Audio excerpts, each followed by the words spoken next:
SPN9 news और आपके साथ मैं हूं क्रांति सिंह। एक खास रिपोर्ट के साथ मैं आप लोगों के साथ जुड़ चुकी हूं। आपको बता दें कि हेमंत सोरेन की सरकार को लेकर के एक बड़ी खबर हमारे सामने आ रही है और इस बड़ी खबर के बीच में क्या कुछ खास है और इससे बीजेपी को कितना फायदा पहुंचेगा और हेमंत सोरेन सरकार पर कितनी बड़ी गाज गिरने वाली है, इस रिपोर्ट के माध्यम से समझते हैं।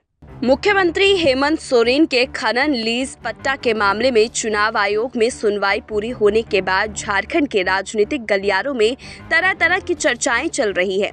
ऑफिस ऑफ प्रॉफिट के केस में चुनाव आयोग का फैसला क्या होगा, ये फिलहाल भविष्य के गर्त में है, लेकिन इसके पहले सोशल मीडिया से लेकर सियासी हलके में बहस छिड़ गई है। आयोग का फैसला मुख्यमंत्री हेमंत सोरेन के खिलाफ आता है तो संभावित राजनीतिक किस करवट बदलेगी, इस पर कयासबाजी भी जारी है। शनिवार को महागठबंधन के विधायक दलों की बैठक भले ही घोषित तौर पर सुखाड़ पर हुई, लेकिन इसे ताजा राजनीतिक परिदृश्य से जोड़कर देखा जा रहा है। इस मीटिंग के बाद भाजपा के सांसद निशिकांत दुबे ने भाभी जी कहते हुए एक ट्वीट किया था। साथ ही ये भी लिखा कि उस पर नाम झामुमो के वरिष्ठ विधायक और कांग्रेस सहमत नहीं है। राजनीति से जुड़े लोगों का मानना है कि सांसद का इशारा मुख्यमंत्री हेमंत सोरेन की पत्नी कल्पना सोरेन की तरफ है। वहीं महागठबंधन का कहना है कि निशिकांत दुबे चर्चा में बने रहने के लिए इस तरह का ट्वीट करते हैं।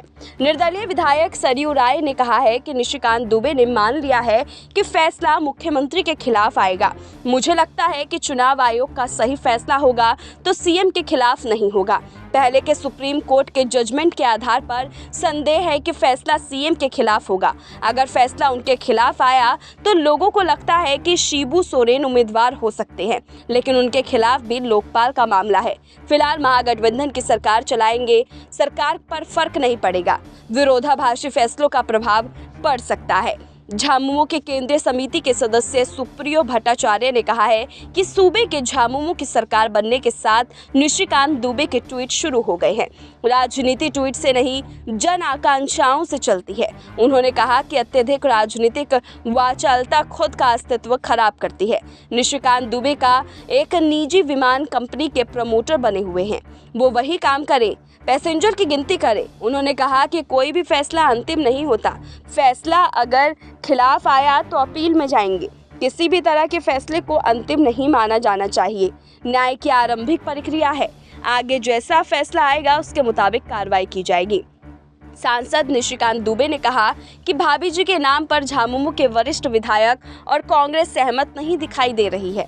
कांग्रेस कारण पंचायत चुनाव के नोटिफिकेशन के अनुसार भाभी जी आदिवासी सीट पर चुनाव लड़ने के काबिल नहीं है। बसंत भैया और सीता भाभी जी भी चिंतित है। कांग्रेस प्रवक्ता राकेश सिन्हा ने भाजपा सांसद निशिकांत दुबे के ट्वीट पर पलटवार किया है। उन्होंने कहा कि सत्ता की बेचैनी में भाजपा सांसद अनर्गल बयान दे रहे हैं। वे पहले से ही ऐसे बयान देते हैं और सुर्खियों में बना रहना चाहते हैं। अब उनके ट्वीट को कोई गंभीरता से नहीं लेता है। सत्ता की बेचैनी कई लोगों को अस्थिर कर देती है। पिछले 2 साल से देखा जा रहा है कि वे सिर्फ ट्वीट कर रहे हैं। तो देखा आपने कि आखिरकार कैसे हेमंत सोरेन सरकार के ऊपर अब खतरा मंडराने लग गया है और बीजेपी के लिए एक बड़ी खुशखबरी सामने आ गई है। आप हमें कमेंट करके बताएं कि आपको इस रिपोर्ट के माध्यम से क्या कुछ समझ में आया और हेमंत सोरेन सरकार जो है वो अब अगला क्या फैसला उठाएगी। रिपोर्ट के आधार पर कमेंट जरूर करिएगा। फिलहाल हमारे इस रिपोर्ट में बस इतना ही। देश दुनिया की तमाम बड़ी खबरों के लिए देखते रहिए SPN9 न्यूज़।